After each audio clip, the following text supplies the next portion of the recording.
So here we are at the world's oldest hotel, the second oldest business in the world, established in the year 705 AD.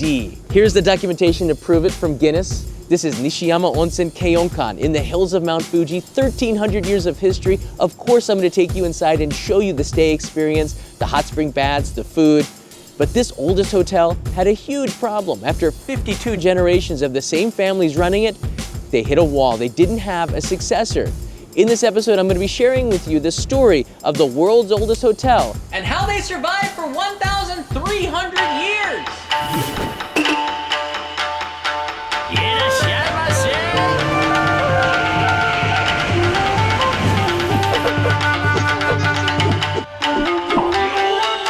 Only in Japan. The world's oldest hotel is deep in a valley on the Nishiyama River in Yamanashi. Time has a different speed here. The philosophy for success is simple. Focus on the day-to-day operation. Be the best at running a Ryokan or Japanese inn. Evolve to make guests comfortable through the changing times. Slippers for larger feet. Allow guests with tattoos in its baths. Cater to many different diets. Not something you'll find easily at traditional Japanese inns, and surprising in a place so far away from tourist centers. Forget the trends, the advertising. It's all about the water, the food, the service. It's not surprising that on its 1300th anniversary in 2005, they had no idea they were the oldest hotel in the world. 前の社長もやっぱり教えなかったあまり。そう。うちは古いって、西暦705年開湯ってそれだけだったんです。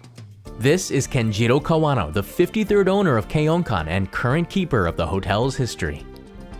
It wasn't until 2008 that the Japanese media and scholars researched and proved this was the oldest, displacing another ancient Japanese ryokan. They got a letter from Guinness in 2011, just before the Tohoku earthquake and tsunami devastated Japan. The 2011 disaster silencing any promotion on the achievement. だから何も皆さんに言えなかった。いろいろね、災害があったからね、それを苦労しながらやっぱりずっと代々続けてこられたんだなって。The only road leading up to the Ryokan, a lot of S-curves, old tunnels. It's hard to drive in winter.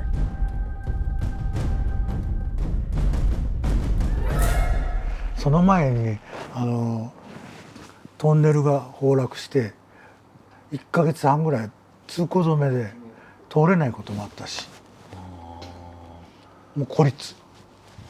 As a business, Keiunkan has lasted by sticking to the same philosophy since it started. 旅館の主であれ、他のものに手を出すな。それだけしなければだからKeiunkanが長続きしたのはそれだ。The philosophy to focus just on the ryokan business is just one element. You need to have good water.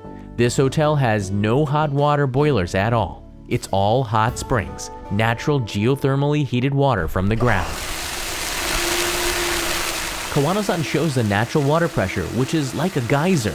It sprays up 10 to 15 meters, 30 or 40 feet, coming out at 52 degrees Celsius, 125 Fahrenheit.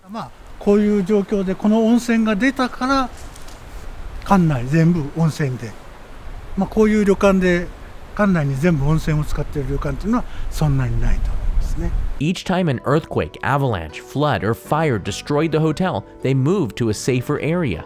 This is Keiunkan in the Meiji period over a century ago, 500 meters away from the current spot. It was destroyed in the early Showa period. 1,300 years ago, it was next to the water source behind the hotel. Kawano-san walked me over as far as we could go in winter. The drone did the rest of the work. This is the spot. There's a shrine dedicated to the hot spring gods. Pipes bringing water to the hotel in view. In the middle is a boarded-up cave. People used to bathe in the cave. The original water source has gotten a little bit weaker, thus the need for the new one next to the hotel. 何が大事ですか？やっぱりいい温泉。温泉をこの大事に扱って、今日お泊まりいただいたお部屋のお風呂、それから顔を洗う給湯、それからシャワー、この温泉全部使って。Before we hear about how this hotel ran 1,000 years ago and its history, let's look at what staying here is like today. Traditional Japanese inns, the Ryokan. It's the experience you're looking for when you're coming to Japan. It's the time when I most feel like I am in the country because of all the culture that goes on inside of here. From the moment you enter a Japanese Ryokan, the service is second to none, and it is all about making you feel relaxed and feeling very special.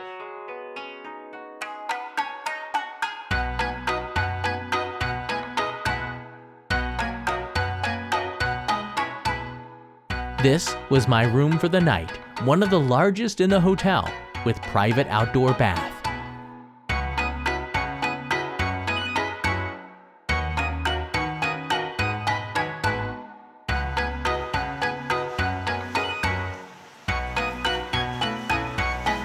The advantage of this is obvious: 24 hours a day, tattoo and family friendly.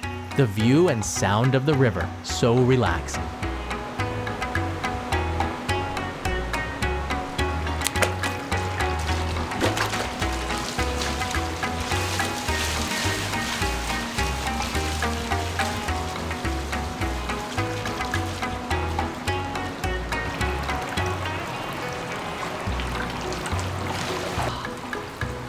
Onsen. This is one of the great pleasures in life. The air temperature is minus 5 degrees right now. The water temperature is 42 degrees Celsius. It's so comfortable. And this isn't the only bath here. The roof has a bath too. This might be my favorite one.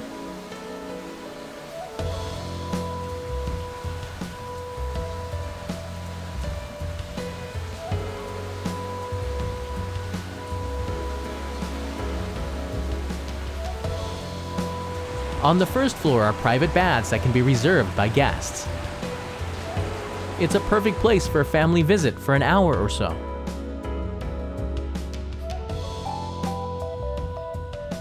Our son Leo can move around without disturbing other bathers.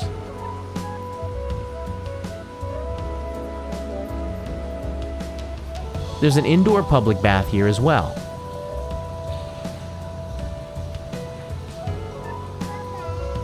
The free-flowing water coming from the source near the hotel. The food always in courses, seasonal, mostly local.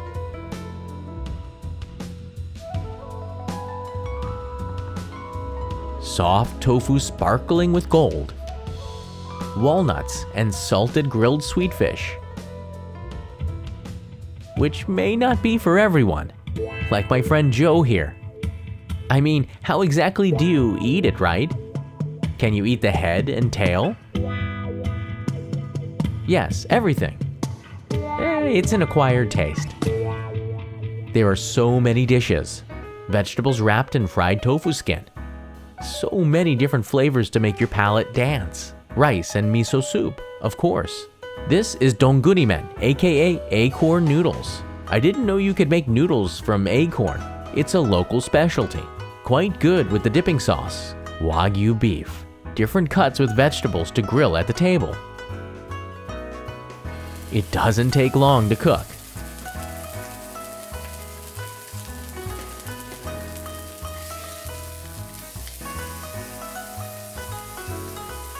I like to add a little bit of salt and yuzu kosho, and it's wow every time.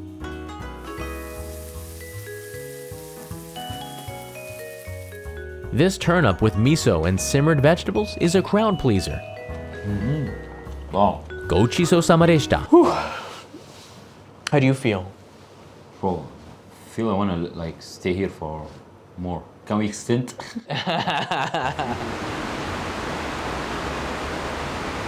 At night, the river is lit up. And it's one more dip in the outdoor bath before bed. While away, the staff has set up my futon for the night.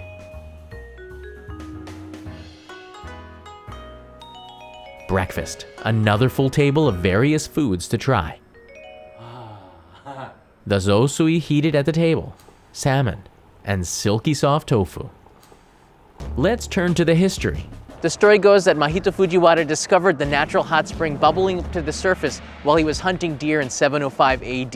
He created a bathing space, word of mouth spread, and neighbors came bringing food as payment. He had himself a business. There weren't a lot of doctors in the area, so over the centuries, it became a place people would go for medicinal purposes.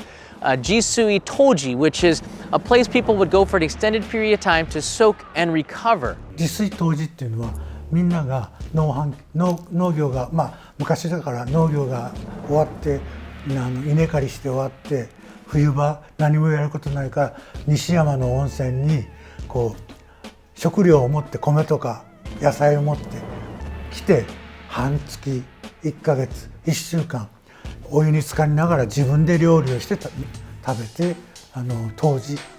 湯治湯で治す湯治っていうそういう宿だったんです。湯治の宿それでずーっと来てた。During the Sengoku period, a time of great war in Japan, a lot of famous samurai stayed at Keiunkan, including Baisetsu Anayama, who presented the family with a gong, which is in the hotel lobby today, a family heirloom. Tokugawa Ieyasu, Japan's first shogun, is said to have also stayed at Keiunkan. During the Edo period, it turned into a hatago, a traveler's lodge, where a lot of the ryokan traditions of today started. 結局やっぱりそういうお客様が入ってきた時にお疲れのところを癒してもらうためにまずは靴を脱ぐそういうところないでしょ。うちはそれをもう江戸時代昔からそういう脱いでもらう。昔はわらじとかそういうのを脱いで足を洗って上に上がってもらって。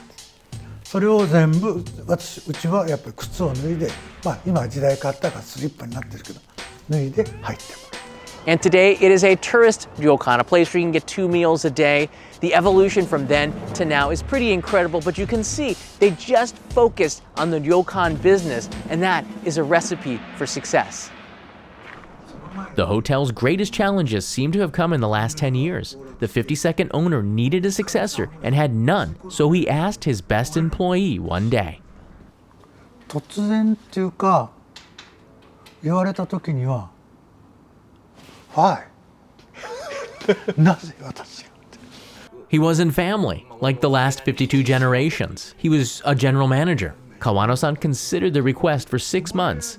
私が先代に逆らったことないね今までもう無理難題でもやってきたからもう先代やるもんだと思ってたよね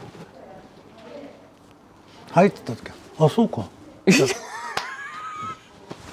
それもすごい勇気があったでしょ。そうそうその代わりにねしっかりとやることはやってくれたんでね。The 51st Fukuzawa CEO had run the ryokan with the community up until the 1980s, but with Japan's declining population even then, it wasn't a successful business plan anymore. In order to turn it into a tourist ryokan, they needed more staff. That's when Kawano-san came. Here's Kawano-san with the 52nd CEO in the early years. ね、先代が思い切ったように身内じゃない人を入れてくれたんだから私も身内も含めた中で次はしっかりとやってくれる人を見つけるっていうのが私の仕事です。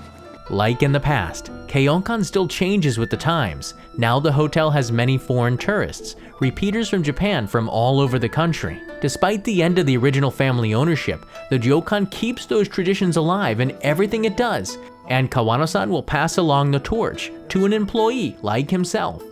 If you liked it, hit the subscribe button and check out another Only in Japan episode. Mata ne!